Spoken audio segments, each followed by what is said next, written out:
ஸ்பீச்சுக்குள்ள இதெல்லாம் பண்ணது இந்த கட்ட பையன் தான். இங்க இருங்க, இது சாணியை கரைச்சாப்புல கரைச்சிருக்கான். தூர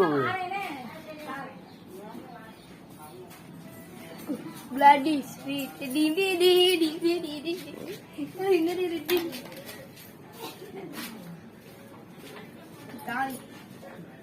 Hello friends. நான் முட்டாள் கரைச்ச வயசு அவனை வீடியோ எடுத்து யூடியூப்ல போடுங்க.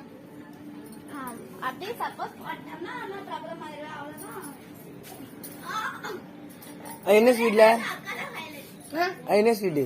இது bloody sweet. என்ன ஸ்வீட்? bloody sweet. நக்கு பாப்பு கை நிறைய எடுத்து இப்படி எடுத்து நக்கு நான் இப்படி எடுத்தோம் இல்ல வைக்கும். நல்லா இருக்கு சாப்பிட்டு பாரு. நல்லா இருக்கு சாப்பிட்டு பாரு.